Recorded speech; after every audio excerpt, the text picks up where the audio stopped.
Okay, are there any more questions on the Metta Sutta we just discussed?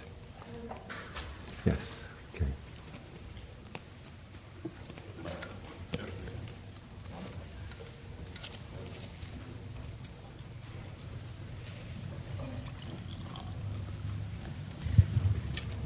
So my understanding is, when it says, one never again will lie in the womb, that means if we fulfilling metta, the way it's expressed here, that we will not come back. Well, it's that last paragraph, which is more than just the metta. It's not taken with views. Yeah, I saw that. Yeah. Right. So metta plus. I reread that, yes. What I was meaning is, where does meditation, all that comes in? Well, the metta is a form of meditation. Yeah, okay. We'll be getting further down when the Buddha talks about developing, say, concentration based on metta, and then adding the factors for awakening, which include mindfulness, factors for analysis of qualities, persistence, i.e. right effort, concentration. This is taking metta beyond just the concentration, because you're actually adding the discernment faculties as well. And that's how you get to the point where you can overcome your attachment to views and your attachment to sensuality.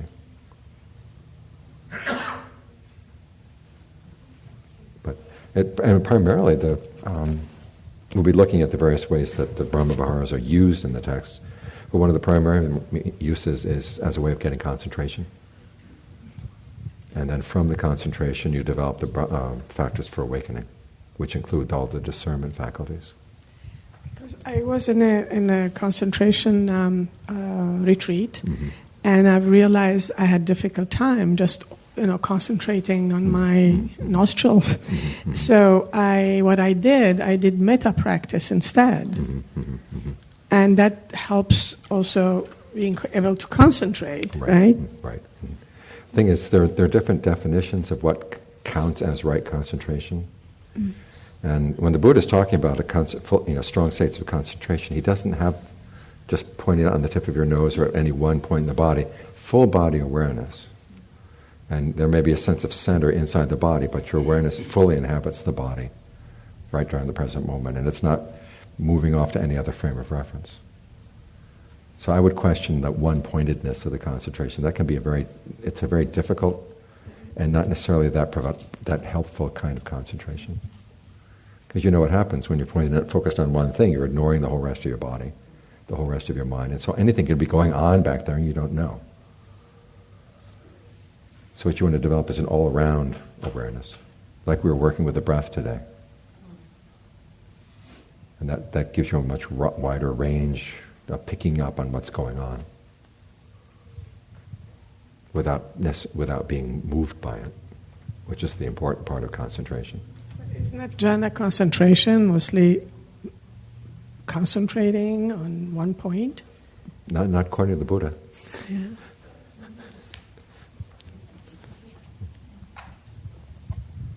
If you want, you can look at that book with each and every breath.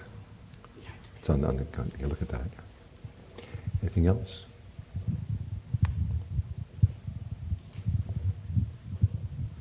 Okay, let's go to the next. I had a question. Okay. Just on that last piece. The Pali is the parimukkham. So a lot of the teachers, like Pavauk might, for example, have interpreted that mean around the face or around the mouth. That's in the Satipatthana and other suttas in terms of where mindfulness is established. Again, you can interpret parimukkham again, literally according to the roots of the word. Or you can look through the canon and see where parimukkham is used. Another interesting place where parimukkham is used is in the Vinaya, where they say, "Do not shave your parimukkham." And turns out it means your chest. So the word parimukkham could just mean bring it something to the fore, the forward part of your body, or bring something to the fore. So again, there's a question: when you read a word, is it meant literally or is it meant idiomatically? But parimukkham in the Vinaya means the chest. You're not supposed to shave your chest hair. How do you know they weren't meaning about your facial hair, shaving that? Because you have to shave that.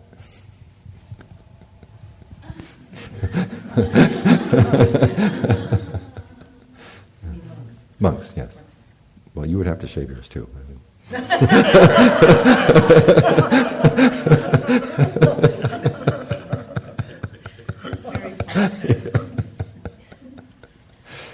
Anything else?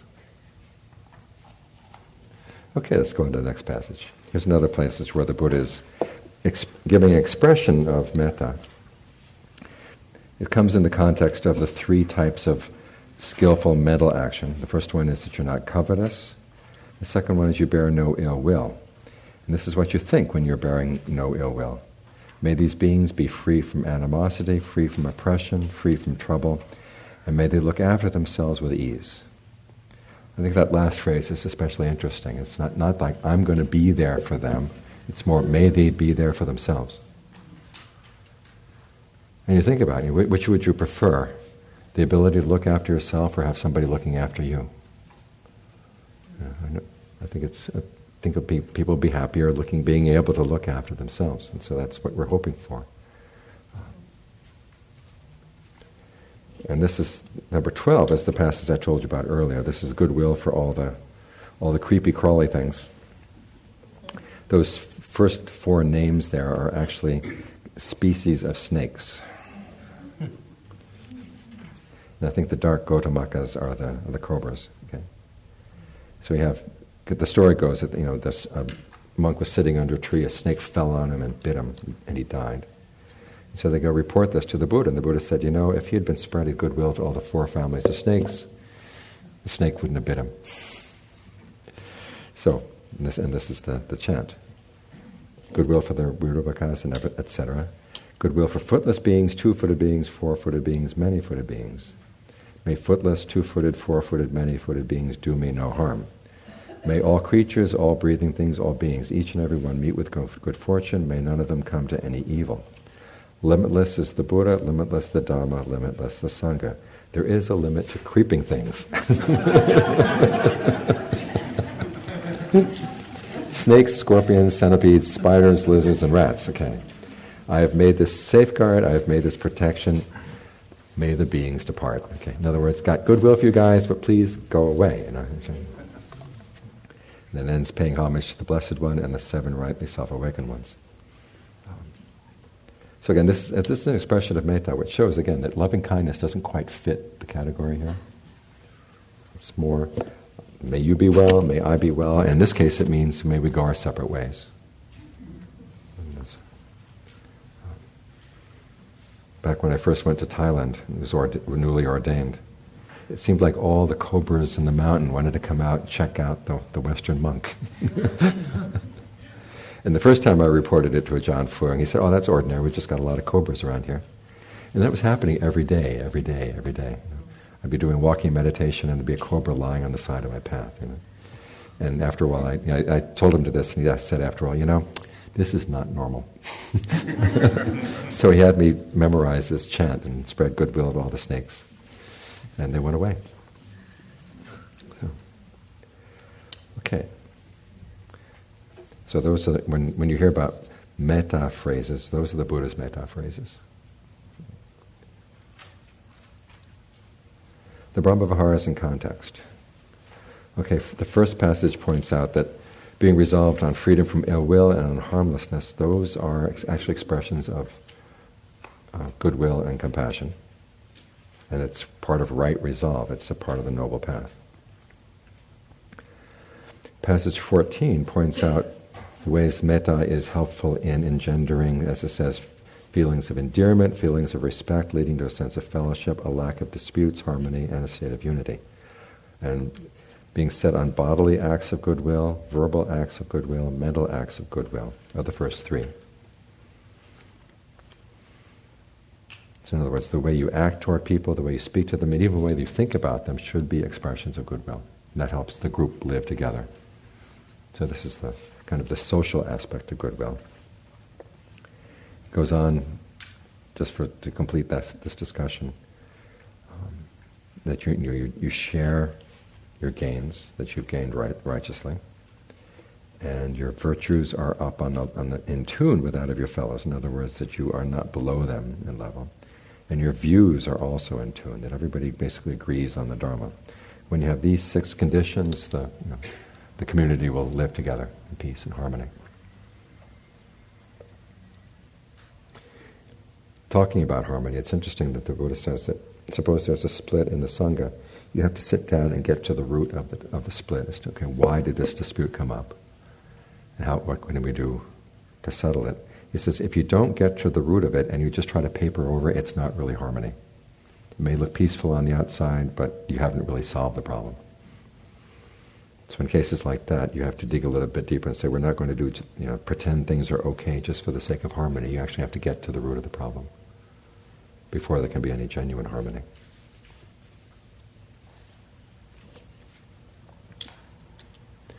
Passage 15 talks about using metta when you reflect on the fact that you have harmed people in the past or harmed beings in the past. The Blessed One in a variety of ways criticizes and censures the taking of life. This person reflects and says, abstain from taking life. There are living beings I have killed to a greater or lesser extent. That was not right, that was not good.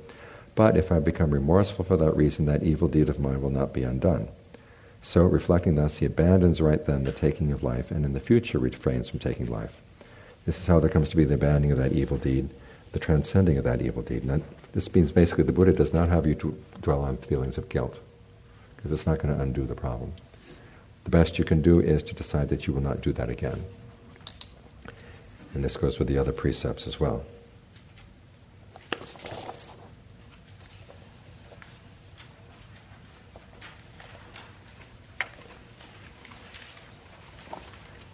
And then, having abandoned all that unskillful behavior that breaks the precepts, then you keep pervading the first direction, the east, with an awareness imbued with goodwill, compassion, empathetic joy, equanimity. Likewise the second, likewise the third, likewise the fourth. Thus, above, below, and all around, everywhere in its entirety, you keep pervading the all-encompassing cosmos with an awareness imbued with equanimity, etc. Abundant, expansive, limitless, without hostility, without ill will. Just as a strong trumpet blower can notify the 4 directions without any difficulty, in the same way, when the awareness released through goodwill, compassion, empathetic joy, equanimity is thus developed, thus pursued, any deed done to a limited extent no longer remains there, no longer stays. Now what he's referring to there is the same thing as the image I gave of the river of water. That whatever past unskillful karma you have, when you have that limitless mind state going, it doesn't, the past karma, the fruiting of past karma does not have an impact on the mind. So this is one of the rewards of developing goodwill, which is that when your mind is in that state, past bad karma does not have, can't hurt you. Someone once said that the teaching on karma was kind of a childlike desire to make sure that the world was a fair place. Karma is not a fair doctrine. You can get away with a lot by developing goodwill. But it means you really have to be sincere in your goodwill. And what comes back at you, it's not like if you kill X number of people, you're going to have to be killed X number of times before you go to awakening. That's not the case. The results of past bad karma will be mitigated if you develop a more skillful state of mind. So here the Buddha is basically talking about how if you know you've done things wrong in the past, you make up your mind that you're going to abstain from that behavior, you follow through with that, and then you develop the Brahmaviharas to strengthen that resolve, not to harm other beings. And at the same time, it's going to be a protection for your own mind. Questions on that point?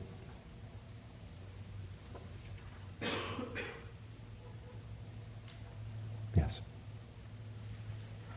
So I thought in Majjhima Nikaya 61, he taught Rahula, his son, to have, when he does wrong, to have some remorse and even to confess it. Confessing is different from remorse. Yeah, but I thought, I can't remember the exact words, but I thought the remorse... You should feel ashamed. What's that? You should feel ashamed and loathing. Isn't that remorse? It's somewhat different. You know that study they did of the difference between shame cultures and guilt cultures? No. This was back in World War II, when the army began seriously contemplating what would happen when they occupied Japan. Would the Japanese cooperate with the occupation, or were they going to be sabotaging the occupation? So they called in Ruth Benedict to do a study of Japanese culture. And one of her primary main areas of focus was how children are raised in a culture. And that tells you a lot about the culture. And she came up with a theory that there are two kinds of culture. We mentioned it earlier, a shame culture and a guilt culture.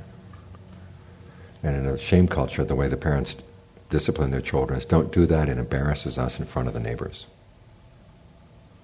In a guilt culture, they say, don't do that, it hurts me when you do that.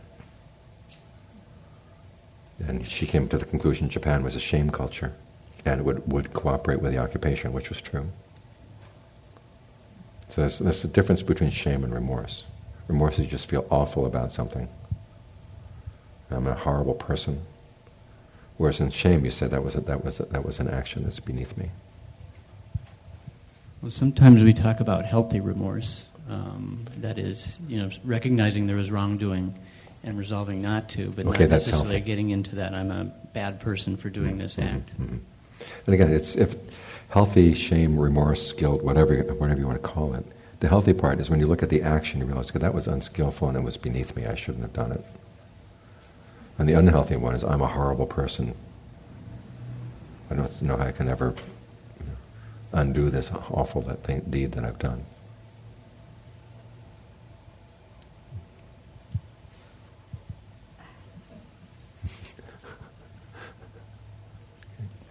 So the Buddha is encouraging shame in that sense, in the healthy sense. Okay, then let's go on for the rewards of metta and goodwill and the others. These are the rewards of goodwill. Okay.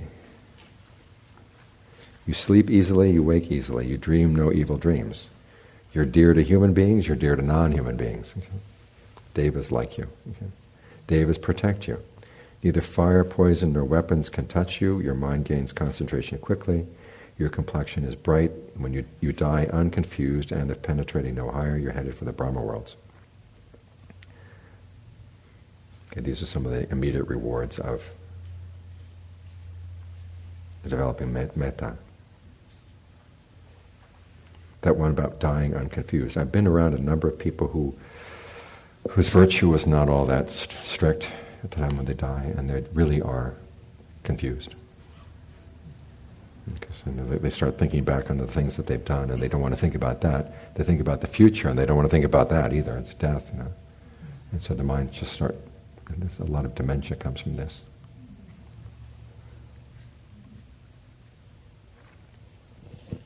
Question. It seems like the weapons and poisons and all of that can't touch you. That seems like hyperbole, maybe. Because, of course, we have images in the suttas of arahants being killed, mm-hmm. And the Buddha being harmed by Devadatta. Mm-hmm. Okay, Devadatta might, if the Buddha hadn't had goodwill, he might have done an awful lot more. Say more about that. Well, if the Buddha hadn't had that goodwill, maybe Devadatta could have killed him. The lore is that the Buddhas can't be killed, is what the tradition says. Mm-hmm. I mean, there are many cases where people talk about how an area has been protected by the goodwill of somebody. So that even if it's not totally protected, at least the damage that could have been done is a lot less. And then, of course, the poison and fire, etc., are not touching you. Which part of you are they not touching? They're not touching your mind. Yes. Where's the mic? Okay. Well, you just mentioned something about dementia. Well, I'm getting to be 70 years old. Could you expand? Do you really feel that there's some meditative helpfulness in avoiding dementia? Well, the best thing to do is to develop thoughts of goodwill, limitless goodwill. I mean, all 4 Brahmaviharas, if you can, as a habit. Because what usually happens, I've seen in cases of dementia, is a lot of habits come out at the point where you're getting less and less control over your mind. And so if you've been developing good habits, those are the things that are going to show. And there was the case of a John Suwat who had a very bad case of brain damage toward the end of his life. And he wasn't as articulate as he had been before. But at least he was more aware of what was going on in his mind. And he was still a very nice person to be around.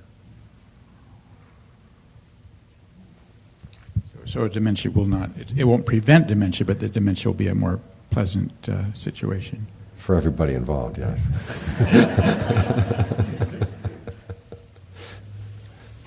Yes.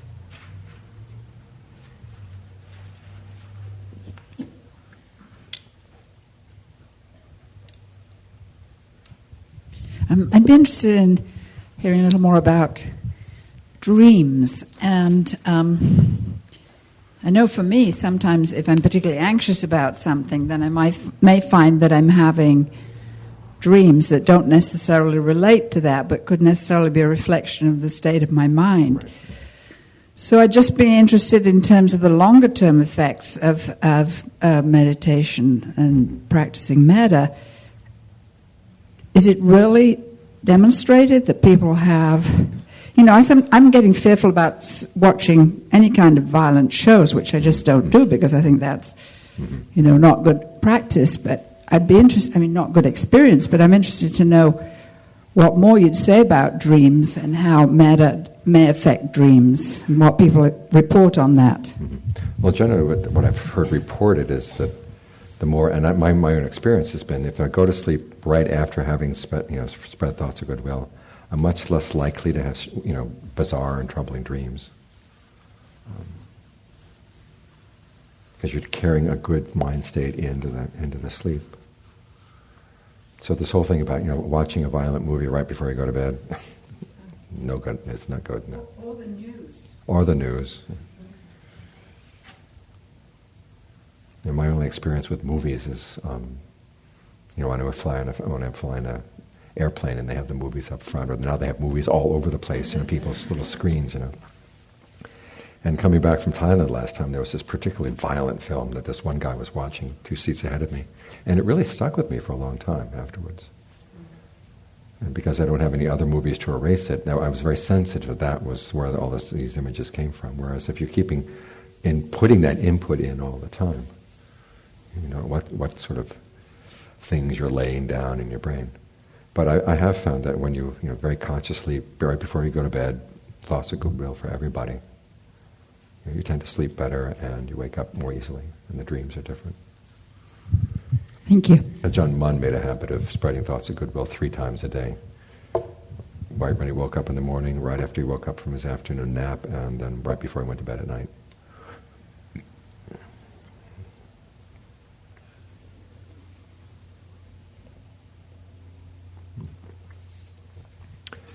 Passage 17, the Buddha here is talking to the Galamas. That famous Galama Sutta? This is the later part of the sutta, which isn't quoted quite as much. In this passage, the Buddha has just described a person developing all 4 Brahmaviharas in the way that's described in passage 15. And then he goes on to say, one who is a disciple of the noble ones, his mind thus freed from hostility, free from ill will, undefiled and pure, acquires 4 assurances in here and now. Now remember, the Buddha is talking to a group of people who have not committed to any teacher yet. So he's saying, if there is a world after death, if there is a fruit of actions rightly and wrongly done, then this is the basis by which, with the break of the body after death, I will appear in a good destination, the heavenly world. That's the first assurance. If there is no world after death, if there is no fruit of actions rightly and wrongly done, then here in the present life I look after myself with ease, free from hostility, free from ill will, free from trouble. This is the second assurance. If evil is done through acting, still I have willed no evil for anyone. Having done no evil action, from where will suffering touch me? This is the third assurance. But if no evil is done through acting, then I can assume myself pure in both respects. In other words, pure in the sense I haven't done any evil, and pure in the sense that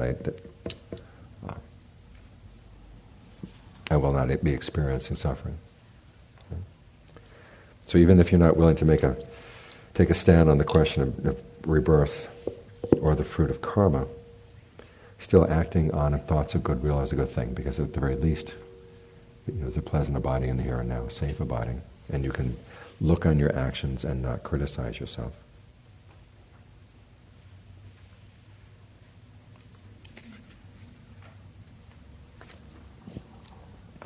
By developing the various Brahmaviharas, you escape from ill will by developing goodwill. You escape from viciousness by developing compassion. You escape from resentment by developing empathetic joy, and you escape from passion by developing equanimity. When they talk about them as an awareness release, that means taking them to the level of jhana.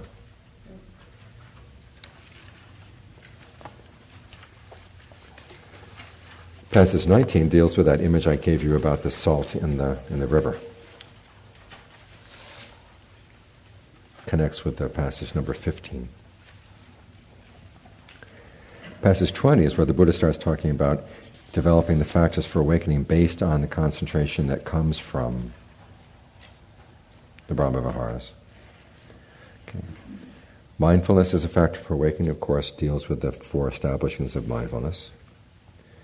The analysis of qualities. This is when you start looking at thoughts in the mind as to whether they're skillful or not, and if they're unskillful, trying to figure out a way to get rid of them. If they're skillful, trying to figure out a way to develop them. This is the wisdom faculty in the factors for awakening. It's an extension of the principle of what's called appropriate attention, learning to look at things in terms of skillful, unskillful, or in terms of the Four Noble Truths.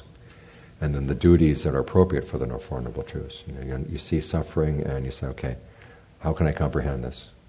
You see the cause of suffering, how can I abandon this? You see the path developing, how can I develop this further? And then as for the cessation of suffering, that's something you try to realize. So notice that each of these categories carries a duty or a skill that goes along with this. That's the basis for wisdom.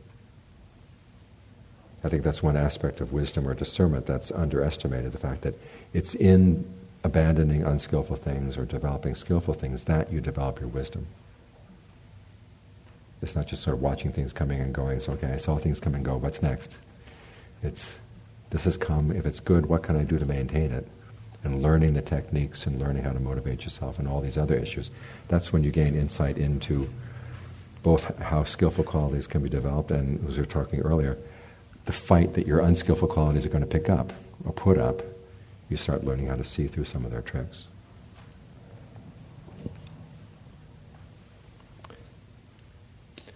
Persistence here is equivalent to right effort.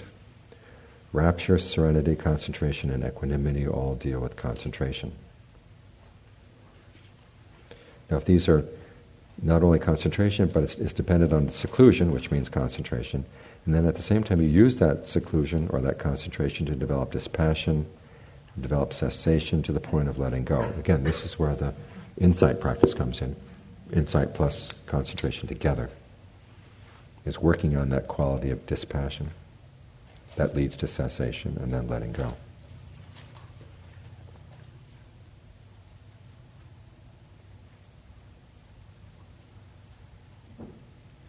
And the Buddha then talks about the different things you can develop.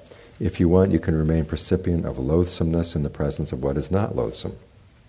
If you want, you can remain percipient of unloathsomeness in the presence of what is loathsome, and so on down the line. In other words, you learn how to make your perceptions independent of reality. Now, this can be dangerous. But it also means that you learn how to see the extent to which your perceptions actually add to your experience of reality. You can look at something and say, this is something that's really disgusting, and you can see something beautiful in there. Or something that's really beautiful, you can say, well, there's still something disgusting there. Again, you have to practice this with a lot of maturity. Aren't these the 4 delusions, the Vipassanas? Now, this is something different from the Vipassanas. This is an intentional switching of your perceptions. And it's kind of like learning a new language. Once you've learned the new language, and then you go back and you can look at the old language and see how artificial it is, which is a very useful process. So if you're really stuck on, say, how beautiful something is, learn how to look at it as unbeautiful, and realize, okay, it has both sides. that helps to free you from the arbitrariness of your perceptions. I mean, after several years of living in Thailand with no English spoken, and then coming back to America and having to get back into the groove with speaking English all the time, I began to realize, this is a really bizarre language. I mean, why do we have all these irregular verbs? Was it designed to fool foreigners or something? I don't know. And some of our idioms, like pulling your leg. Could you explain that one to me? And it's good to get out of your ordinary way of perceiving things. And so this is what that particular practice is for. And then it says, okay, if you can cut yourself off from both loathsome and what is not, and remaining equanimous, alert, and mindful, or you can remain in what's called the beautiful liberation. Now, the beautiful liberation is a kind of concentration that comes for people who tend to be visually oriented. The descriptions of the jhanas tend to be physically oriented, your sense of proprioception, the sense of the body as you experience it from within. There are other types of concentration the Buddha talks about which actually have to deal more with what you see. Some people close their eyes and it's a very visual kind of experience. So the beautiful is one level, which is as far as goodwill can take you. And then the remaining ones, compassion can take you all the way to this infinitude of space. Empathetic joy can take you to the infinitude of consciousness. And equanimity can take you to the the state of nothingness. That's how far they can take you as concentration attainments on their own. So again, none of them on their own can take you all the way to awakening. They can take you to these levels of jhana. To go beyond that, you're going to need to develop some insight and more discernment.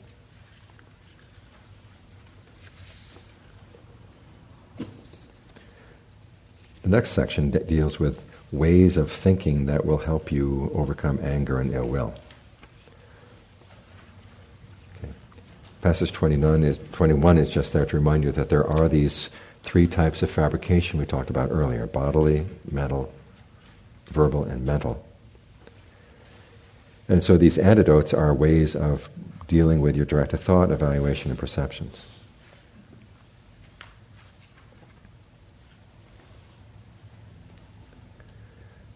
And the first one is, if you have trouble even thinking goodwill for your enemy, because that's supposed to be the standard antidote for anger is you feel goodwill. Sometimes you can't bring yourself to feel goodwill to the person. Okay, so this one is for times like that. You remind yourself that if you are angry, you will be doing something pleasing to an enemy, bringing about your enemy's aim. In other words, the person you really hate is going to like the fact that you are angry, because you're going to do stupid things. Okay, even though you may be well bathed, well anointed, dressed in white clothes, your hair and beard neatly trimmed. There you are, Cheryl.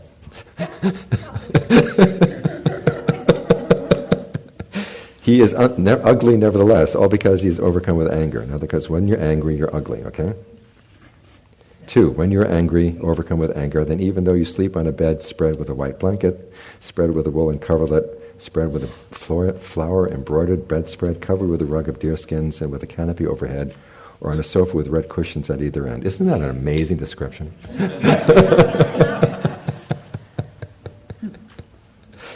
Nevertheless, you sleep badly because you are angry. So you're ugly, you can't get any sleep. When a person is angry, overcome with anger, oppressed with anger, then even when he suffers a loss, he thinks, I've gained a profit. Even when he gains a profit, he thinks, I've suffered a loss. We've probably seen that. I had a friend who used to be a public defender, and they had this case where there were 4 kids or 5 kids who were charged with rape. And so they had 5 public defenders defending all these kids. And she was noticing that many times the other members of the team would try to make a point, and they thought they had scored a point that helped their case, but all she could see was that it had hurt their case. But they were high-fiving one another on the fact that they'd made this point. So there's a lot of delusion that comes in. I think I made a really good point, you made a stupid point, you really lost the battle. But when you're angry, you can't see that clearly. So this too would be satisfying to your anger. satisfying to your enemy. When you are angry, then whatever your wealth earned through your efforts and enterprise, amassed the strength of your arm and piled up through the sweat of your brow, righteous wealth, righteously gained, the king orders it sent to a royal treasury in payment of fees. So you're going to lose. When you're overpressed with anger, whatever your reputation you've gained from being heedful, it falls away. Your friends, companions, and relatives will avoid you from afar, and then you engage in unskillful conduct that will lead to a bad destination after death. So this is where you think, okay, if I give in to my anger, I'm going to do stupid things that are going to be pleasing to my enemy. Do I want to please that bastard? No. So this is the low level of dealing with anger, okay? One set of perceptions you could use. Another set of perceptions. Thinking, this person has done me harm. Suppose you hate somebody. This person has done me harm, but what should I expect? That's how you subdue your hatred. He is doing me harm, but what should I expect? He is going to do me harm, but what should I expect? He has done harm to people who are dear and pleasing to me, but what should I expect? You get the point, right? He is aiding people who are not dear to me, what should I expect? And then finally, you do not get worked up over impossibilities. The thing about what should I expect, there's a whole list the Buddha gives of possible ways that people could speak to you. And he said that basically this is the range of human speech. People can say either kind words or unkind words, timely words, untimely words, well-meaning words, words that are not well-meaning, true or false. Now, this is the nature of speech. This is what we've got in the human realm. If you want something better than this, then you're in the wrong realm. And when you think that way, say, okay, it's not quite so bad. You depersonalize the sting by realizing that this is the way the human nature is.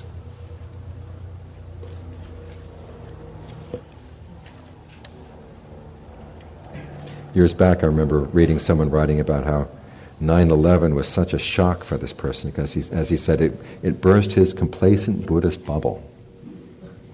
And all I could think, complacent Buddhist? That's an oxymoron. But a lot of people do approach Buddhism that way. They get very complacent. They think, well, the world is a wonderful place. Everybody's basically good. What should I expect? People are going to do stupid things or harmful things.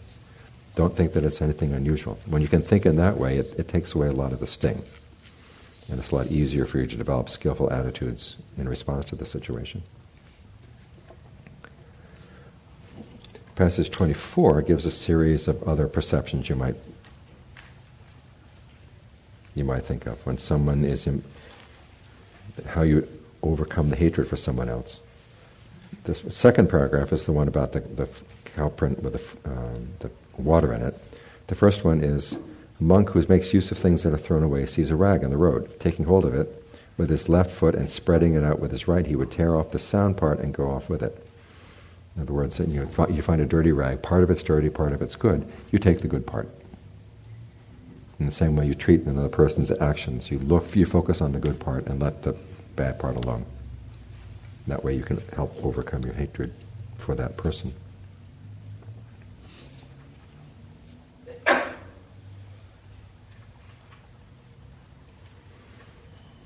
Over there is a pool overcome with slime and water plants, and a person comes along burning with heat, covered with sweat, exhausted, trembling, and thirsty. Even though there's slime on the pool, he would jump into the pool, part the slime and water plants with both hands, and then cupping his hands, drink the water and go on his way. So you move out the slime, and then you just take the pure water that's left.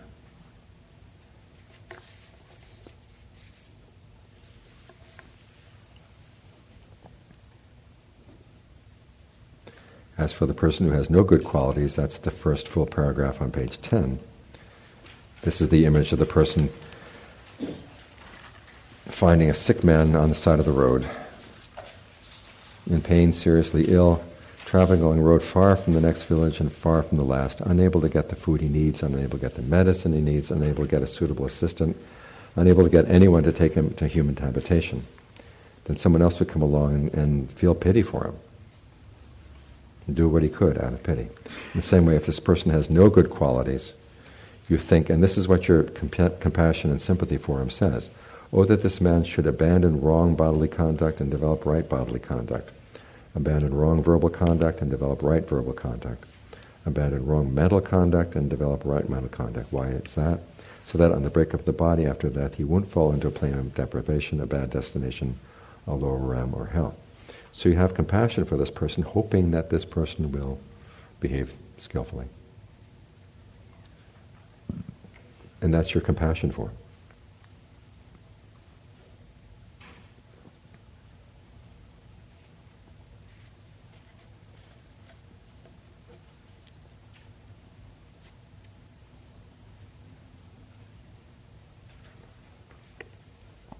Any questions on any of those passages so far? Here the Buddha is giving you ways of adjusting your directed thought and evaluation and your perceptions. So you can deal with a situation where someone has done something to make you angry, or someone has harmed you. Yes?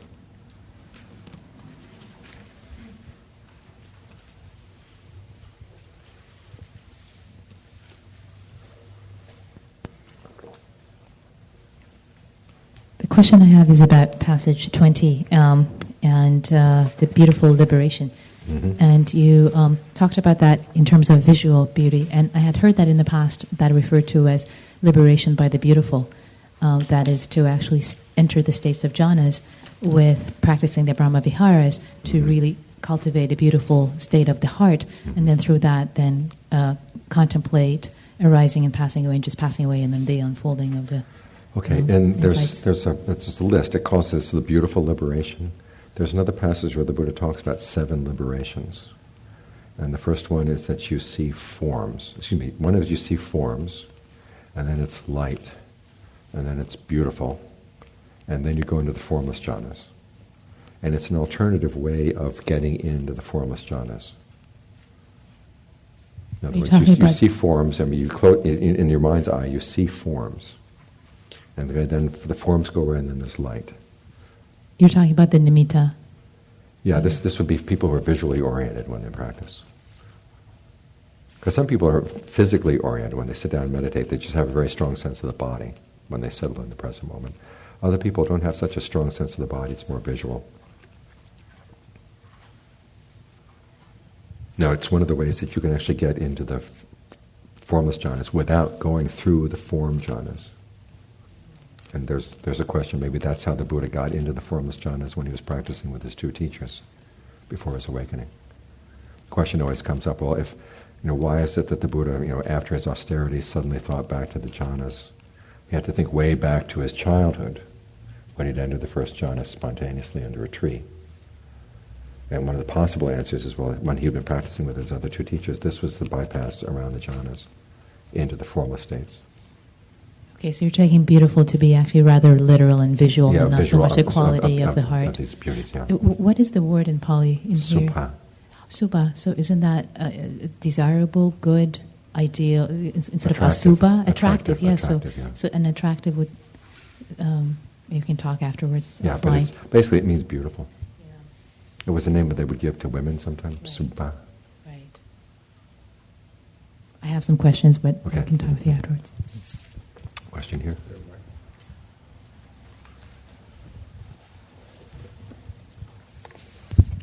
Is there any analogy between the arupa jhana, reaching the arupa jhanas through the beautiful, and in the Chula Sunyatas, Majjhima 121, it takes you from village to, it's increasing non-diversity is the way to get there. Mm-hmm. So how can one think of the beautiful and that guided meditation? Is there any relationship? There are really 2 different paths. Thank you. My experience watching my teacher teach meditation was that it was kind of like herding cats for a while. I'm trying to bring people into a spot where they're with the body and the breath is still. And different people will be coming at that from different directions. Some people were extremely visually oriented, and they had to spend a lot of time working with their visions before they could come back into the body. And other people were more into the body, but they had problems with, say, imbalance in the elements, a very strong sense of heaviness, great heat coming up in their meditation, whatnot. And so my general impression is that until you get to that spot that's on the verge of the infinitude of space, there are lots of different paths into that spot. And from there, then it goes pretty in a pretty standard way.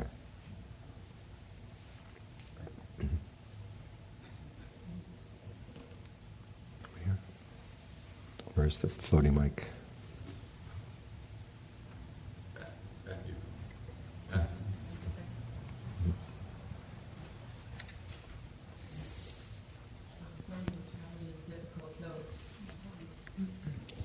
I'm finding these passages difficult, so I apologize if somebody's already talked about this. So there's a section that says one should do what one can for, the person who is impure in bodily behavior and verbal behavior, but it doesn't, at least not in this section, doesn't elaborate. What does it mean to do what one can out of compassion? Doing what you can is in the analogy. Mm-hmm. Like you would feel sympathy for someone and you do what you could to help that person. And in the actual expression of how you would feel for someone who has no good qualities at all is, oh, may this person learn how to abandon unskillful behavior and develop skillful behavior.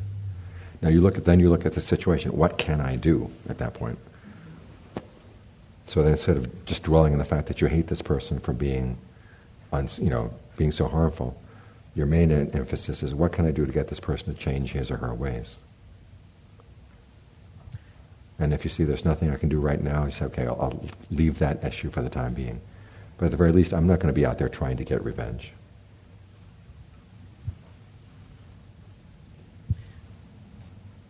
Okay, so I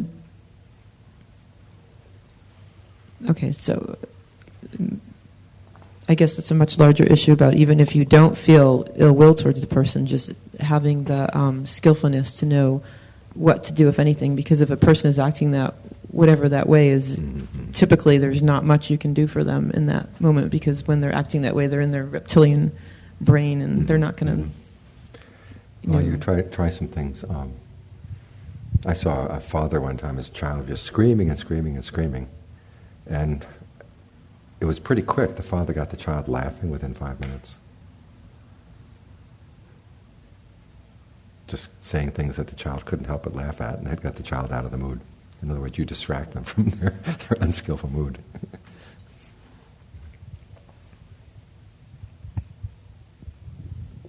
I really highly recommend Miss Manners. Have you ever read Miss Manners? She's worth it. She comes up with some really interesting ways of dealing with difficult people and difficult situations. I have no idea where she is now. She's in the newspaper. You also get books, collected columns and things. Yeah. Mm-hmm. Miss Manners' Guide to Excruciatingly Correct Behavior. Yes. Mm-hmm. I have a question. Yes.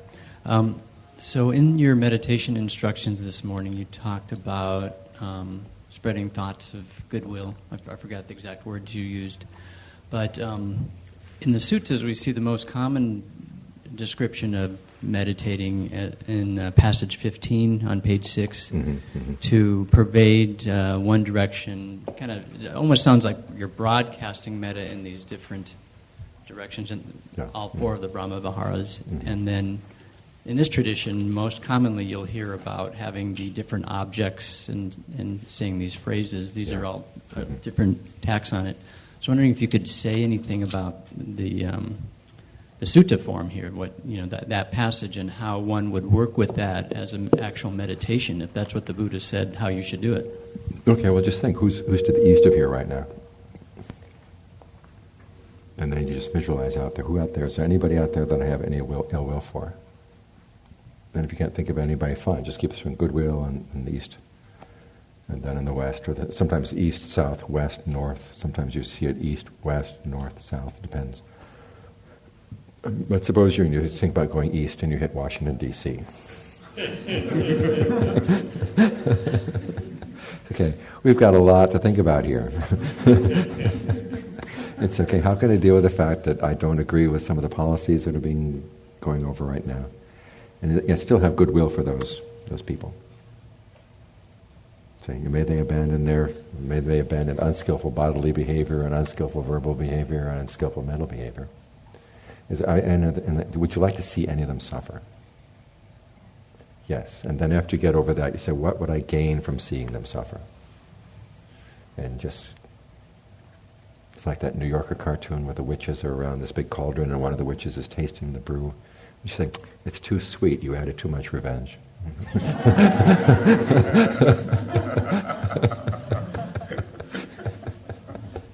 But that almost seems like a very cognitive type of meditation. Of course, it has to be cognitive. That's the point we're making today. You have to think these things through at the same time that you're developing a healthy breath, bodily fabrication. Because that's the important element, is you do the thinking plus the physical side to sort of realign your physical reactions and your mental reactions to things. So another way of saying it is tie yourself into a knot thinking about it and then relax that knot. Exactly. But you don't need too many knots. I mean, it basically comes down to just this, okay? If I want to see them suffer, what would I gain? What would the world gain by their suffering? Wouldn't the world gain a lot more by if they suddenly woke up and said, gee, what we've been doing is really stupid. Let's clean up this mess instead of making a mess.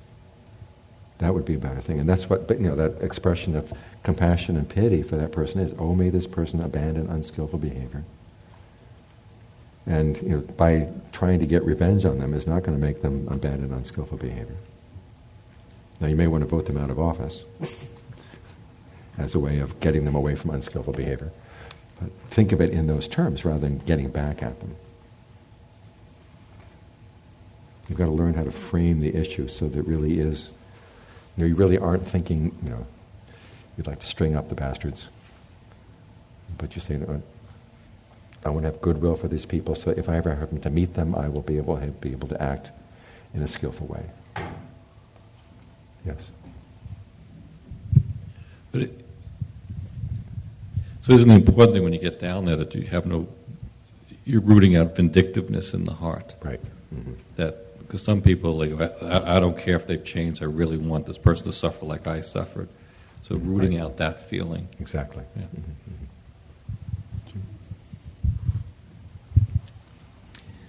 Yeah. I have, I think, a rather naive question, but suffering is what brought me to this practice. Mm-hmm.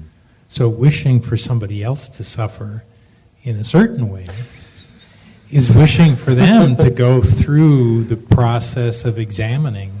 I mean, really, some of the people that my ill will goes to are people that seem to live very unexamined lives.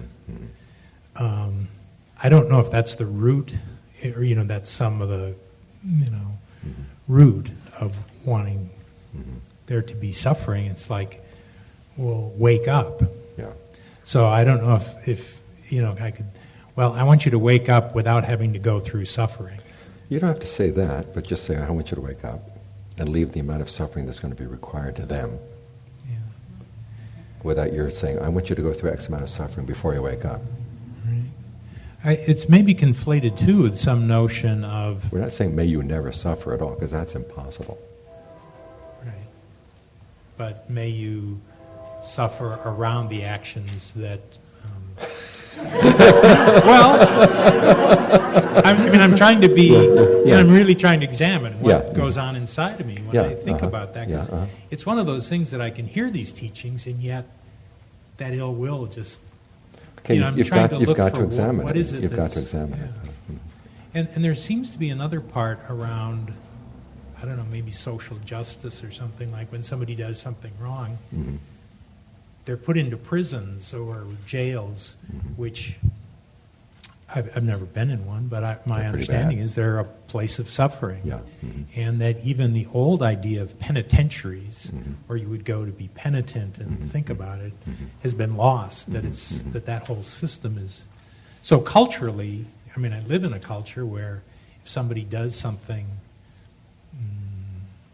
I'll say wrong... Well, if certain people do certain things wrong, yes. Yeah. Other people do things wrong and they don't get punished. Right, but there is some notion of being taught of there people that misbehave being made to suffer.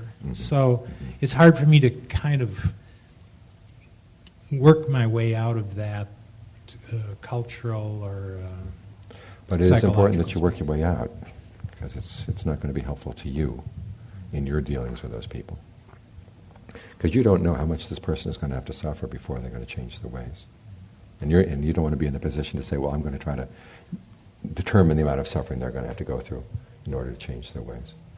Just try to think, maybe there's a possibility someplace that, I don't want to name names, but suddenly would wake up and say, oh my gosh, this is really stupid. Or an incident would happen. And just leave that to their karma, but you want the general direction to be, my involvement with this person is going to be, I want them to change the way, to see what's wrong about their behavior. Now if there's anything I can do that would be effective, I'd be happy to do that. Okay, so that kind of thing is part of goodwill. That's part of goodwill, yeah. It's not just, Because remember, compassion is not only for people who are currently suffering, but for people who are caught doing the kinds of things that will cause suffering. Either now or down the line. And empathetic joy is not only for people who are currently happy, but also for people who are doing something skillful. Mm-hmm. Yes.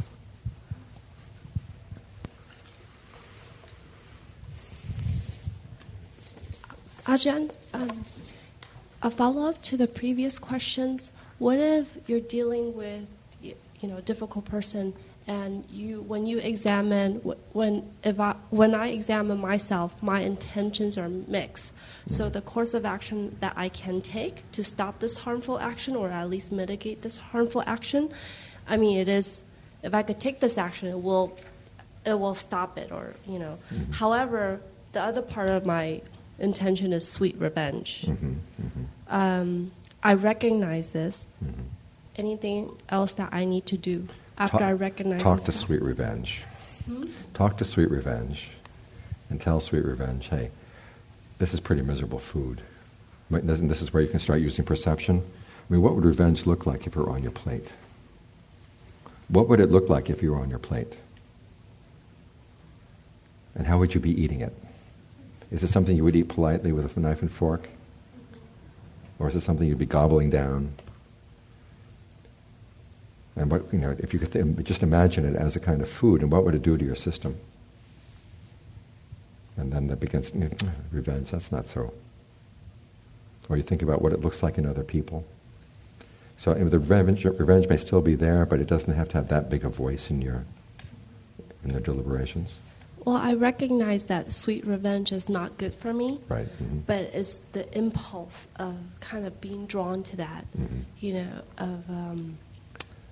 just being attracted to that, because it's like, all this harm that this person has done to me, now I can stop it. It's good I stop it.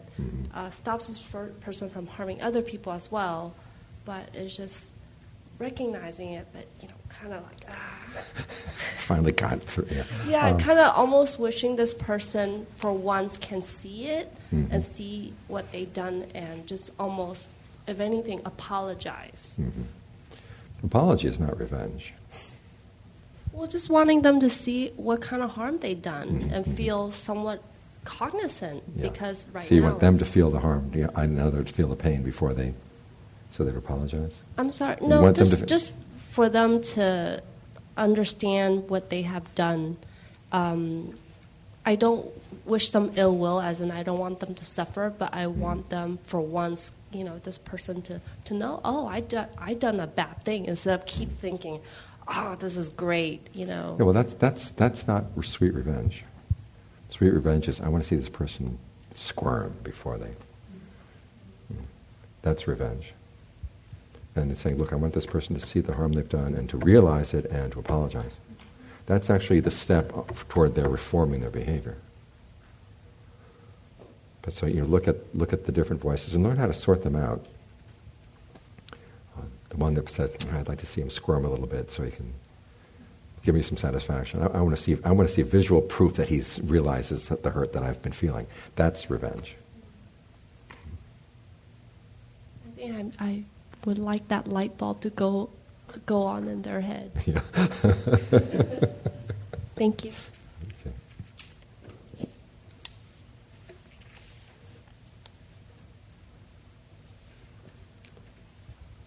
Okay, passage 25 talks about different attitudes. What's interesting about this says you should develop goodwill, develop compassion, develop equanimity, pay that person no mind or attention, or reflect on the fact of his being the product of his actions. This Venerable One is the doer of his actions, heir of his actions, born of his actions, related by his actions, and has his actions as his arbitrator. Whatever action he does, for good or for evil, to that will he fall heir. It's interesting that in the commentaries, or the later canonical parts, they equate equanimity with this reflection on karma. Whereas here in the suttas, it's two separate reflections.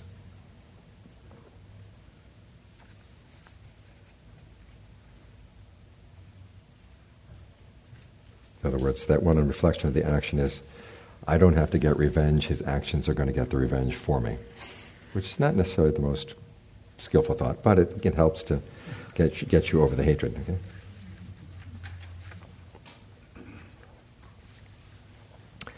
Passage 26 gives a perception of how your metta should be like earth. Suppose a man were to come along carrying a hoe in a basket, saying, I will make this great earth be without earth. He would dig here and there, scatter soil here and there, spit here and there, urinate here and there, saying, be without earth, be without earth. Now what do you think? Would he be able to make this great earth be without earth? The monks say, no, Lord. Why is that? Because this great earth is deep and enormous. It can't easily be made to be without earth. The man would reap only a share of weariness and disappointment. And here the Buddha is saying, okay, in the same way you develop goodwill. And first you remind yourself, as I said earlier, there are these 5 aspects of speech. In other words, this is what human speech is like. Sometimes it is timely, sometimes untimely, true, false, affectionate, harsh, beneficial or unbeneficial, with a mind of goodwill or with inner hate. Other people may address you with any of these ways. In any event, you should train yourselves. Our minds will be unaffected and we will say no evil words. We will remain sympathetic to that person's welfare with a mind of goodwill and no inner hate. We'll keep pervading him with an awareness imbued with goodwill, and beginning with him, we'll keep pervading the all-encompassing world with an awareness imbued with goodwill, equal to the great earth, abundant, expansive, limitless, free from hostility, free from ill will. That's how you should train yourselves. In other words, you try to visualize your goodwill as being as enormous as the earth, and no matter what they can do, it's not going to make it be without goodwill.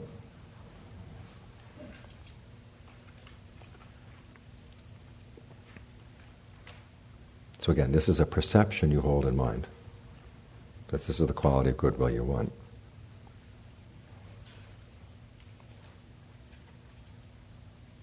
Now notice, in this case, instead of starting with yourself as the first object of goodwill, you start with the person who's harming you. And then from that person, spread it out to everybody else. This business of starting with yourself and then going to a loved one and then a more neutral one and further out the line, that actually comes in a book called the Bodhisattva Magga. It's a very late edition of the canon, which some canons don't even include. So that's. And then finally, here's the killer analogy to keep in mind. Even if bandits were to carve you up savagely, limb by limb, with a 2-handled saw, he among you who let his heart be angered, even at that, would not be doing my bidding. Even then you should train yourselves. Our minds will be unaffected, and we'll say no evil words. We remain sympathetic with a mind of goodwill and no inner hate. We'll keep pervading these people with an awareness imbued with goodwill, and beginning with them, we will keep pervading the all-encompassing world with an awareness imbued with goodwill. Abundant, expansive, limitless. Free from hostility, free from ill will. He says, if you attend constantly to this admonition on the simile of the saw, do you see any aspects of speech, slight or gross, that you could not endure? And they say, no. He says, then attend constantly to this admonishment on the simile of the saw. That will be for your long-term welfare and happiness. In other words, if someone's saying nasty things to you, you say, well, at least they're not carving me up savagely limb by limb with a 2-handled saw.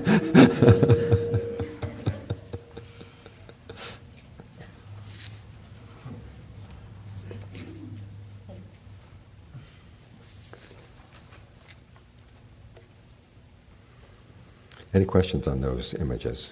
Notice how the Buddha is using perceptions and ways of framing your thinking to help you think about a difficult situation, to make it easier to maintain your goodwill. And what goodwill here means is that, oh, may these people stop doing evil things. Yeah.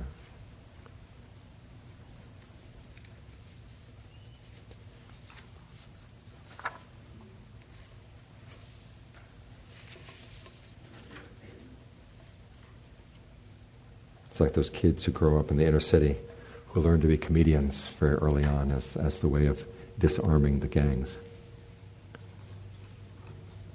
I was reading about this one stand-up comedian who said that's how I actually got started. You know, he was small and weak. He knew there was no way he was going to fend off the gangs, so he learned to tell jokes that would make them laugh, and then they'd leave him alone. Yes? Or maybe a comment, I'm not sure. I'm now thinking more about, you're saying that these are the development of skillful perceptions, and you just choose, I'm going to perceive things this way, and sort of train the mind to have that rut. It seems to relate, I'm finding a way to relate it to dependent origination, where one chooses, this is the stuff that happens before contact, right? You're training your mind to start to see things in a particular way in order that what happens later is more beneficial. Right. Is that, can you say a little bit more about that? Is that? Well, you think about what comes prior to contact in dependent co-arising. You've got ignorance, followed by fabrications. And these are the fabrications. And then from there it goes through name and form, or consciousness, name and form, and then you get to the six senses. And so building up to that, and well, name and form includes intention, attention, what you're paying attention to, where your intentions are with regard to this. And so all this is going to have a shape. So it's not a matter of, so many people think meditation is just kind of being with the present without trying to change the present at all. And that's not how the Buddha taught it. The path is a fabricated path. You are putting together these ways of thinking that will be conducive to putting an end to suffering. So what you're doing is you're doing the process of fabrication and intention and attention, not out of ignorance but with knowledge. And that's what turns it into a path. And then the path will then yield with in the unconditioned. I see. So I see that the way I described it wasn't quite correct, but when you describe it, it sounds clearer. So, yeah. So these are fabrications that come from actually meeting experience, or intending to meet experience, not with ignorance, but with knowledge. Of course, but with knowledge. Yeah. And then that produces, of course, a different set of conditions. Right. Yeah. Okay. Thank you.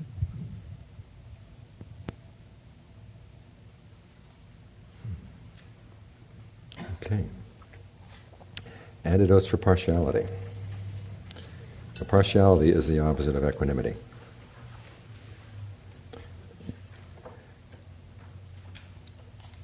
Okay, this first one is why the Buddha is not so high on love. The word I translated here as affection can also be translated as love. There is love, affection is born of affection, aversion is born of affection is born of aversion is born of aversion. And he goes down in those four categories I talked about earlier. There's somebody you love, other people act nicely to them, you love them. There is someone that you love, someone acts cruelly to them, you hate them. Someone you hate, someone acts really cruelly to them, you like them. And if it's someone you hate and someone acts nicely to them, you hate that person too. And so basically this is the problem with this, is that once you have this love and affection, it's going to give rise to hatred very easily. And it's all pretty arbitrary, which is why you can't trust it, which is why the Buddha never said, develop, limitless love. He always said limitless goodwill.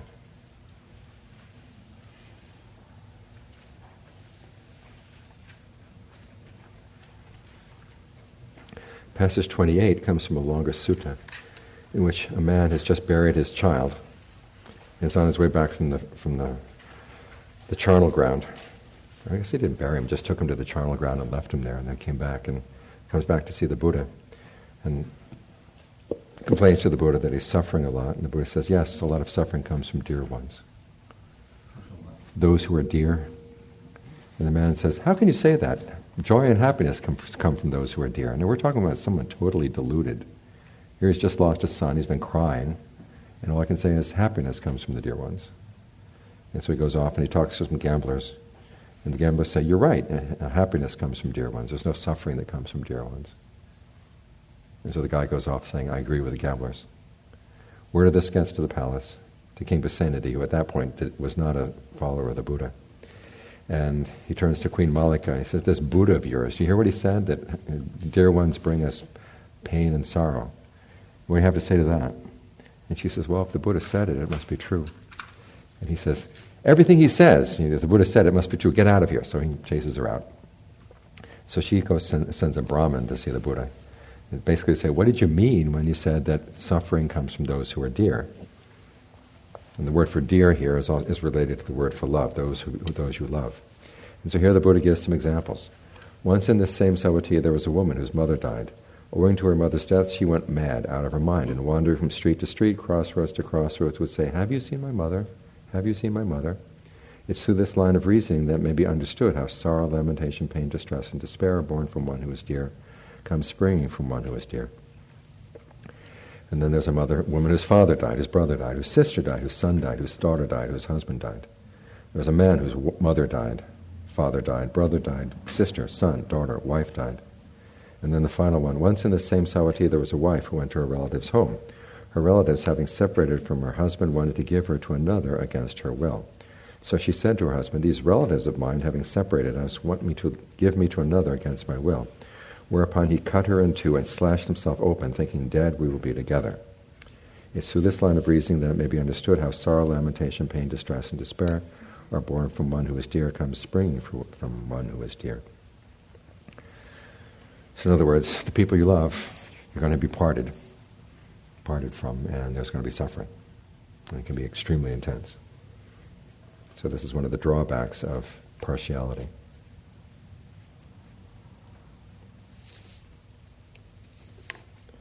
Passage 29 is interesting because the different Buddhist traditions take it in a different direction.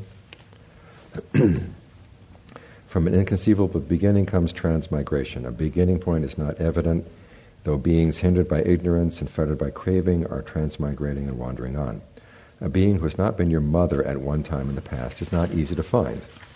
A being who has not been your father, your brother, your sister, your son, or your daughter at one time in the past is not easy to find.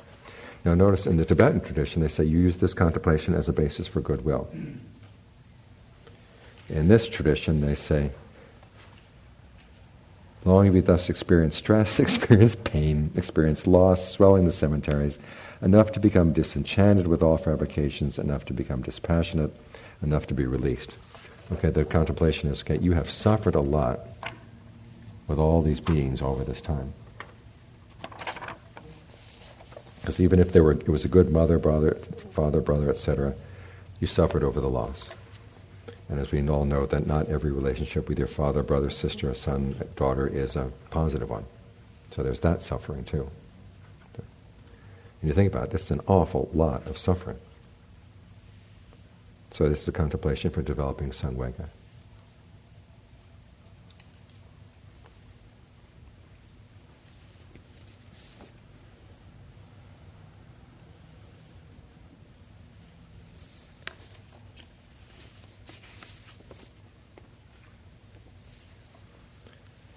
The remaining passages are passages on how to deal with grief over the loss of a loved one.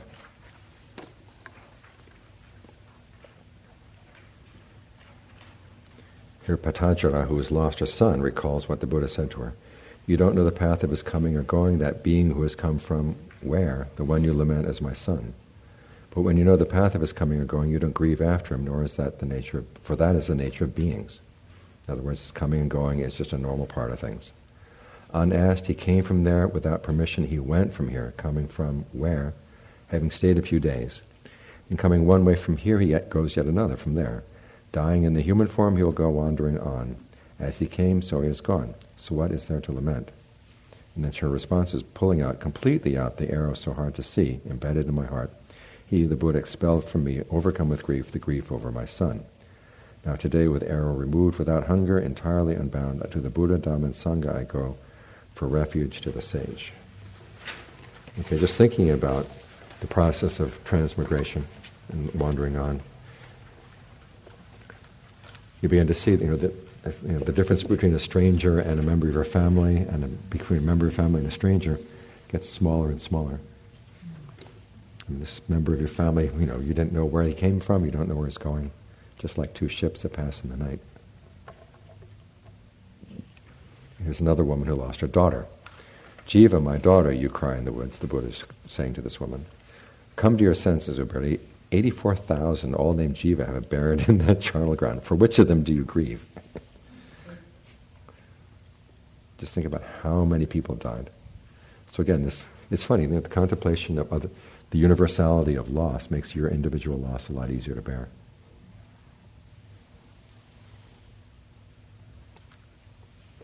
So she had the same response.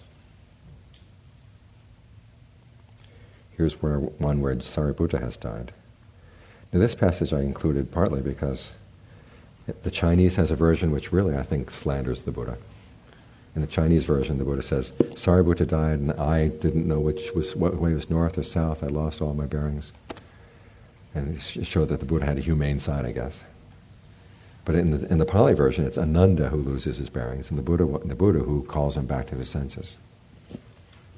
So they come to the Buddha and said, just now Junda the novice said to me, Venerable Sir, Venerable Sariputta has attained total unbinding. Here is robe and bowl and robes. It was as if my body were drugged. I lost my bearings. Things went clear to me on hearing that Venerable Sariputta had attained total unbinding. But Ananda, the Buddha says, when he attained total unbinding, did he take the aggregate of virtue along with him? Did he take the aggregate of concentration, discernment, release, the aggregate of knowledge and vision of release along with him? In other words, the things that are really valuable in life, has the death of that person removed those from life? Well, no. He says, no, Lord, it's just that he was my instructor and counselor, one who exhorted, urged, aroused, and encouraged me. He was tireless in teaching the Dhamma, a help to his companions in the holy life. We miss the nourishment of his Dhamma, the wealth of his Dhamma, his help in the Dhamma. But Ananda, haven't I already told you the state of growing different with regard to all things dear and appealing, the state of becoming separate, the state of becoming otherwise? What else is there to expect? It's impossible that one could forbid anything born, existent, fabricated, and subject to disintegration from disintegrating. Just as if the largest limb were to fall off of a great tree composed of heartwood, standing firm, in the same way Sariputta has attained total unbinding from this great community of monks, composed of heartwood standing firm. What else is there to expect? It's impossible that one could forbid anything born, existent, fabricated, and subject to disintegration from disintegrating. And then the Buddha goes on to say, you should remain with yourself as your island, as your refuge by taking the Dharma, practicing mindfulness as your refuge and island.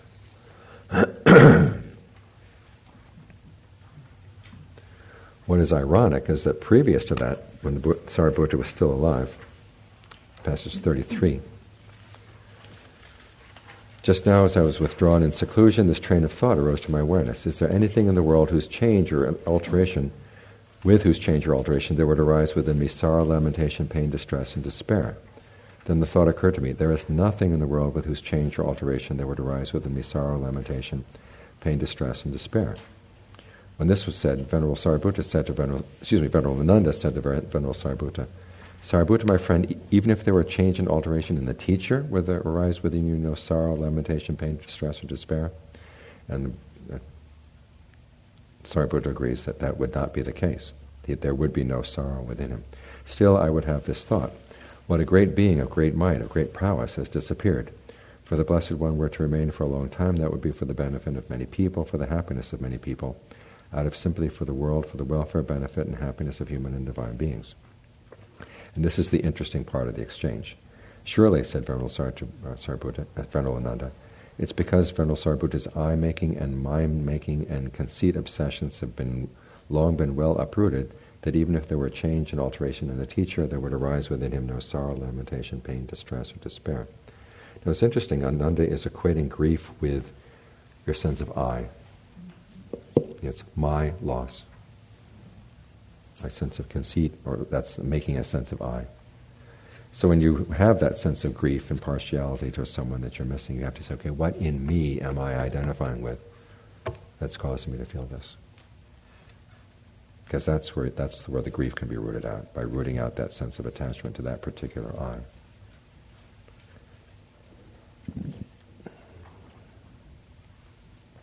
So even though we regard love as a good thing, it sets us up for a lot of sorrow.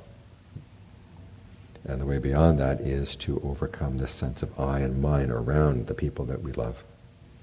The sense of identification with the love. Now this doesn't mean, of course, that we are cold to one another, but just that sense of particularity, that this is the person on whom my happiness depends. That's setting you up for suffering. And that's what you've got to work on. Any questions on that? Yes. So I've heard it taught that, of course, there is physical suffering that is required in some way, and then we don't add the second and third arrow. And then there's still the question of, is there any mental suffering that is required? And sometimes I've heard it said that certain forms of grief are going to happen anyway, and then the task is, again, not to add these additional arrows. What would you say about that relative to this sutta, which implies that grief, even that, disappears? Well, that's what it says. Even that grief disappears. Because that element of grief, wherever it is there's going to be an element of I and my making there, which is not necessary. Yeah, that's what I was catching on. There is this additional statement that he says he would make, oh, what a great being has disappeared, and there seems to be some sense of concern there that, because the Buddha was helping so many beings, this is a loss in a sense for the whole. But that would not be called a form of grief. That's not really a form of grief, it's just a statement of fact. Yeah. There was I was talking with Larry Rosenberg one time, and he was telling me how when he was in Korea, the monks and the nuns there are kind of like classes. All the monks and nuns who came to the monastery at the same time had a sense of it was their group. And there was this one elderly nun who passed away one time, and there was one monk who was still left from her group who just really started crying during the funeral. And so Larry asked him about this. I think all advanced beings didn't cry. And the monk said, it was just, I felt, like she was my sister, and it's like losing a sister, and we practiced the Dharma together for so long. It was just a natural response. And years later, he went to see Ajahn Suwat, and he told Ajahn Suwat about this. And Ajahn Suwat said, well, that was a sign there was still something lacking in his practice. And then he went on to talk about how when he was a young monk, studying with Ajahn Fun, who was a student of Ajahn Mun, he kept thinking about, what am I going to do if anything happens to Ajahn Fun? I'm going to be totally lost. I'm so, dependent on him for his instructions and his kindness and his encouragement. And then by the time Ajahn Fun finally did die, by that time Ajahn Suwat's practice was much more advanced. And it was more like Sariputta saying it was a loss for a lot of people, but he himself didn't feel any personal loss. And what was interesting for me was Lara's reaction to that is he didn't like what Ajahn Suwat said. It sounded heartless or maybe in denial. But I think, knowing Ajahn Suwat, he wasn't in denial. But there is part of us that feels uncomfortable around people who don't feel grief. Ajahn Chah has an interesting statement. He says, Arahants are like crazy people, except they're good crazy.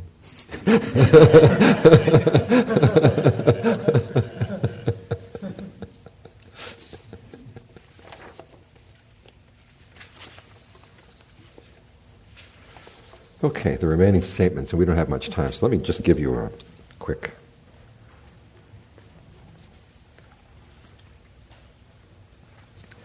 Okay, first off, you develop, in passage 35, talks about how you use these various qualities, goodwill, compassion, empathetic joy, equanimity, as a basis for concentration. And then it's followed up by using the 4 establishings of mindfulness as a basis for concentration. This is a really important passage, by the way. It shows that the Buddha doesn't draw a clear line between mindfulness practice and concentration practice. And the establishings of mindfulness are the topics of jhana practice.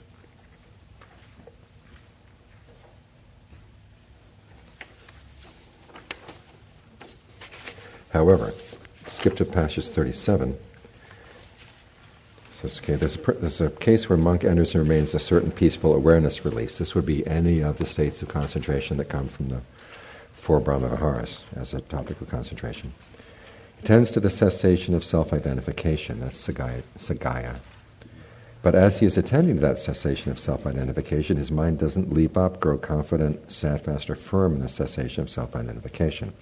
For him, the cessation of self-identification is not to be expected. In other words, you don't automatically get that insight just by doing the Brahmaviharas.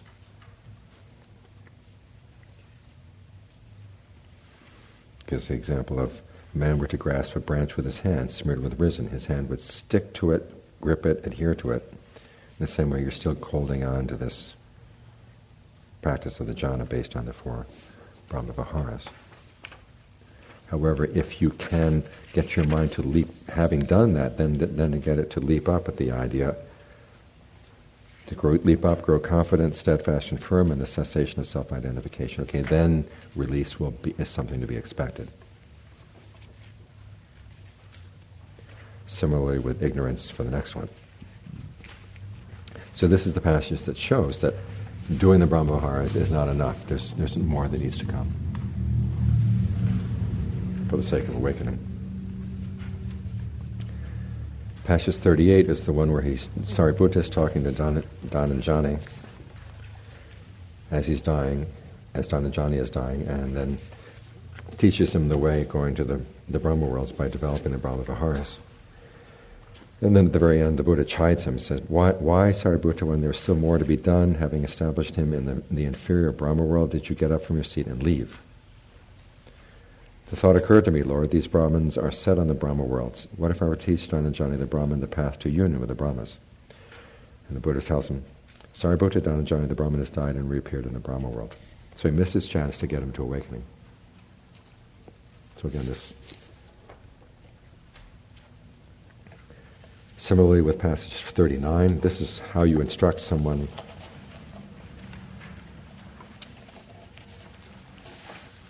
who's on his deathbed. First, remind them to gain confidence in the Buddha, Dhamma, and the Sangha, and in their precepts. Ask them if they're concerned with their wife and father, mother and father, wife and children. You should remind them, okay, if you feel concerned for your wife and children, you're still going to die. If you don't feel concerned for them, you're going to die. It would be good if you abandoned concern for your wife and children. And then you take them up through the various levels of the heavens, up to the Brahma world. If you should say, my mind is raised above this is next to the last paragraph. My mind is raised above the devas, wielding power over the creations of others, and is set on the Brahma worlds, he should be told, friend, even the Brahma world is inconstant and permanent, included in self-identity. It would be good if, having raised your mind above the Brahma world, you brought it to the cessation of identity. If he should say, my mind is raised above the Brahma worlds and is brought to the cessation of identity, then I tell you, Mahanama, there is no difference in terms of release between the release of that lay follower whose mind is released and the release of a monk whose mind is released. Okay, it can happen at death that you actually attain the awakening. But not if you get stuck on the Brahma worlds.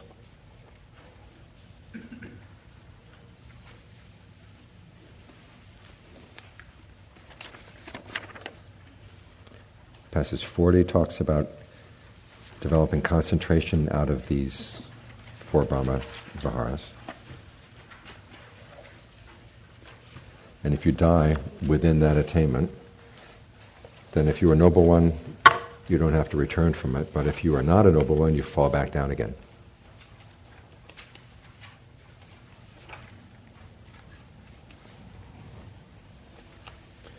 (41) and 42 talk about how to develop discernment based on concentration. Let's look at 42. Okay, you've got this awareness released through goodwill is fabricated and intended. That's how you contemplate it. You look at this in terms of the fabrications. And we've talked all along that this is what you've got to do. You've got to fabricate these states. And as you get more and more used to it, your conscious sense that they are fabricated begins to fall away because they come so much more easily. And then once you've got them really solidly there, then you have to go back and remind yourself, this is fabricated. It's still dependent on conditions. If I want an unconditioned happiness, I have to go beyond this.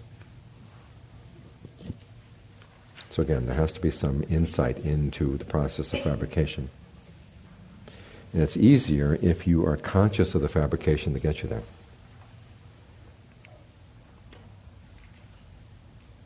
And it goes on to say, now whatever is fabricated and intended is a constant subject to cessation. Holding that perception in mind, staying right there, you may reach the ending of the effluence, in other words, become an arahant. Or if not, then through this very Dhamma passion, this Dhamma delight, in other words, you have a taste of the deathless and you immediately latch onto it. And there's a sense of identification that gets built up around that. This is one of the reasons why we have to say that even the unconditioned is not self, so that you can peel your attachment away from that.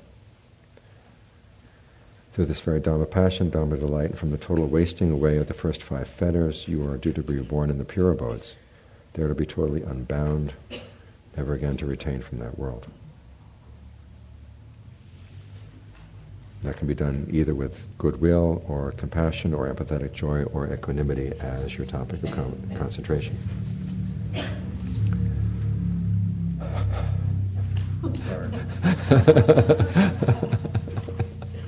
So we railroaded you through the last passages. Thank you. Can you clarify a small confusion? In 40-something, there was the reference to the cessation of identity. Mm-hmm. Is that the same as release from the fetter of conceit, the conceit that I am? No, it's actually the release from Sakaya Titi.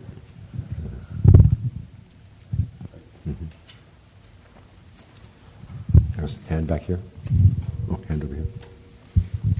Yeah, you're going through these fairly quickly near the end, and I did notice there was one point at which you did mention samvega, mm-hmm. and I had never thought of that in terms of cultivating the Brahmaviharas, but mm-hmm. are they included? I mean, yeah, maybe you could say samvega is great for equanimity. So, oh my gosh, this is what the human condition is like. And it gives it, especially if, when you're dealing with feelings of being partial towards a particular person and seeing that person suffer. Samvega can help pull you out of that, the intense personal pain that you feel over that. So is samvega akin to equanimity? It can be used as a help to equanimity, yes. Now, if it's not balanced with pasada or a sense of confidence that there's a way out, it can get very depressing. So you've got to balance those two. There's a question back here.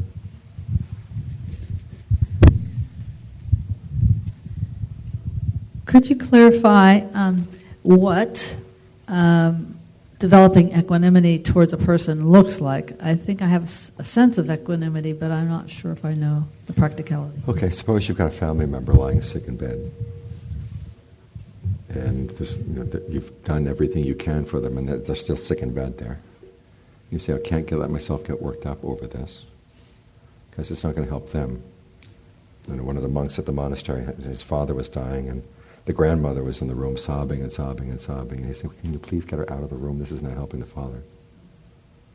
So he said, okay, what can I do right now to help this person? A lot of things, I'd like to see the person get up from bed and be able to walk around and be healthy again, but it's not going to happen. So you have to be equanimous to that fact. Okay, I'm not going to let my mind get worked up over that. And they say, okay, given that, what can I do? So that would be what the equanimity would be. I mean, you look at, and we have lots of cases like this now with the media. I mean, you see all this suffering from all over the world. And part of you says, gosh, it would be horrible if I just turned my heart away from that. But then if you leave your heart open to all of that, then you get debilitated. You get so depressed and you can't do anything.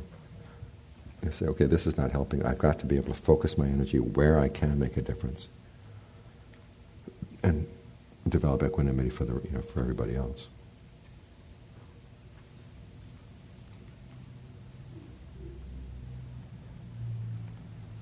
Yes.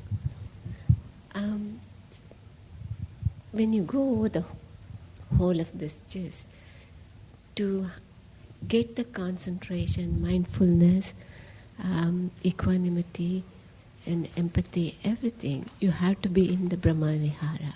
You have to be what? In the Brahmavihara. This is, you're working toward having a Brahmavihara by developing these qualities.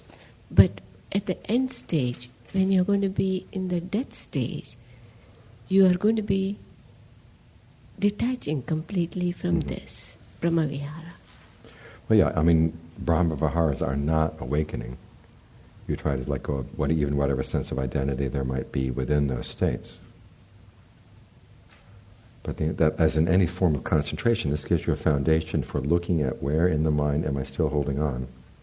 Where in the mind am I still trying to fabricate something to gain a higher level of happiness? These are very refined levels of fabricating happiness. And then protecting that happiness. You usually use the equanimity to protect that happiness. But even then, as long as it's a fabricated happiness, it's still not quite reliable. Mm-hmm. And that's why he says you look at it and see this too is fabricated and intended, and you incline your mind to something deathless. What doesn't die. Thank you.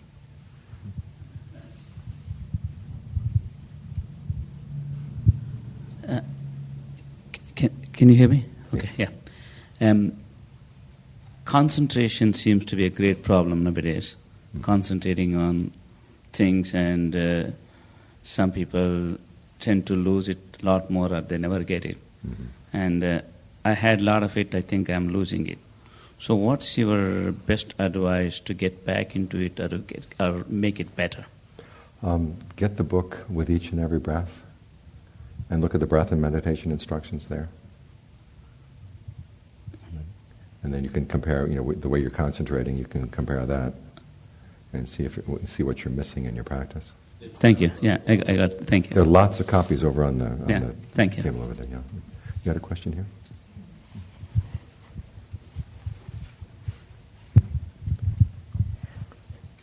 So, in a room where somebody is dying, would the person who's dying be the trump card? That's the person you think of most?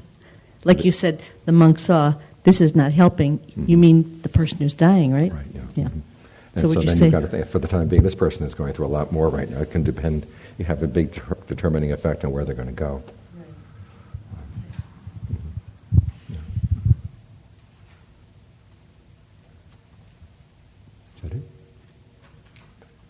Did I lose you when we raced through all those passages? Yes, question. Ajahn, may I ask you a question about karma? Mm-hmm. Earlier in the morning, you had a metaphor about a field, the different seeds sprouting. Given that we don't know where we'll end up, right? Tomorrow we could be homeless and what have you next lifetime. We can make our best effort now, but I feel almost a little overwhelmed with the thought that even though I'm doing the best that I can, or I'm making an effort, God knows what mind state am I going to have in the next lifetime. Well, the best you can do is the best you can do. And so you say, well, I don't know the particulars of where I'm going to be or where I'm going to end up, but I do know that I will need more mindfulness, and I'll need more alertness, and I'll need more discernment. Those are things I can work on now. And I think for me it's a little scary because when I was brought up, I had almost an aversion to Buddhism. Even though I'm Chinese, I have aversion to Buddhism. I'm thinking, boy, in the next lifetime, what if none of these habits sticks? These trying to be, skillful habits I'm trying to develop. But just remind yourself, the good things are never lost. So they may not come exactly when you want them, but they're there, And the more good energy you put into things, the better the energy you're going to get out. So have confidence in that. And that's what balances the Sangwega when you say, oh my gosh, this is huge and anything can happen. Okay, there is a path out. There is reliable people have been following this path, and they all say it really works. And so you keep that thought in mind. And the other thought the Buddha has you keep in mind is, they can do it, they were human beings, I'm a human being, why can't I? So, keep that thought in mind.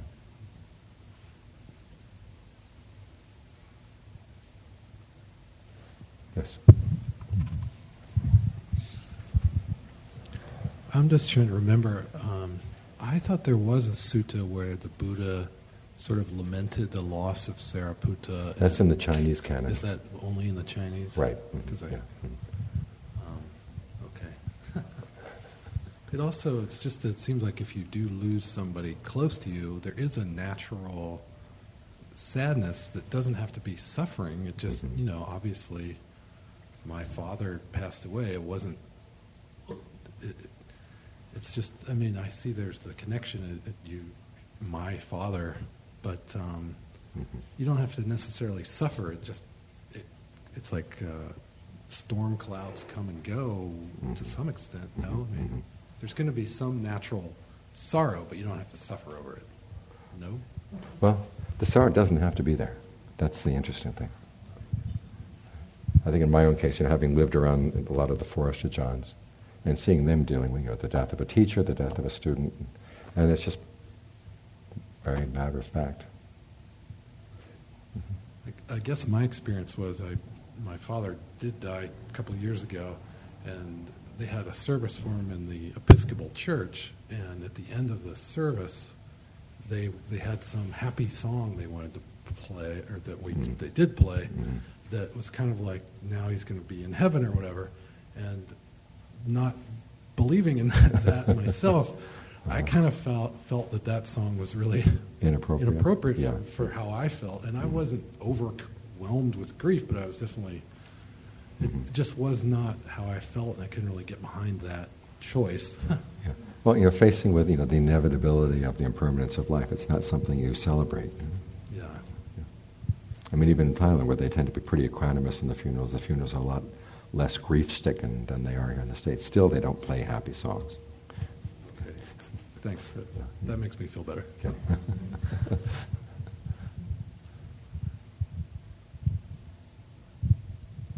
Yes.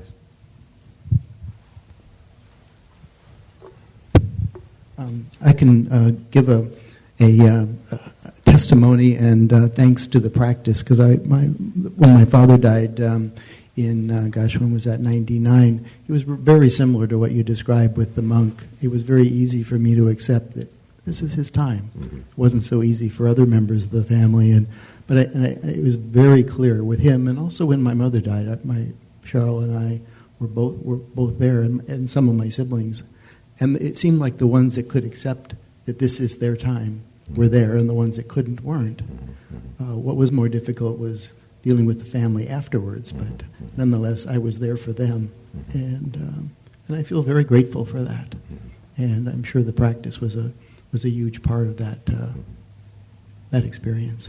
And that was a long time ago. I meditated for quite a while before then, but not so much in this tradition. And it was very moving, still very touching.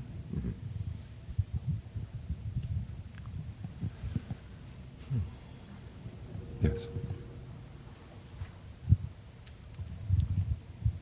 Yeah, it says in the rewards for the Brahmaviharas that one is dear to human beings. And so doesn't mean then that you're causing them to suffer if being dear or feeling dear actually causes attachment and suffering? Okay. The attachment is their business. It's not that you go around and be nasty to people so they don't get attached to you. But I mean, you can be dear to them and they can deal with you in a way that's not so attached. That's their skill or lack of skill. But in terms of the reward that comes to you, okay, they're less likely to do nasty things. There was a time when John Lee was going to be making some amulets. The Buddhist year 2500 was in 1957. And so there were lots of celebrations going on all over Thailand. So he decided to have a celebration at his monastery. And they made amulets to hand out. And the question was, what kind of amulets were they going to make? And in Thailand, they have several kinds. There's ones that will protect you, by just, creating this field force around you that protects you from bullets or dangers or everything. Then the metta amulets, which will make people like you. That kind of stuff. And so he decided, well, how about the best protective amulet is one where you spread metta. People are going to like you. They're not going to kill you. So it's protection against developing animosity, basically, is what we're talking about. If you have goodwill for other beings, it's much less likely for them to develop animosity for you. Thank you. Well,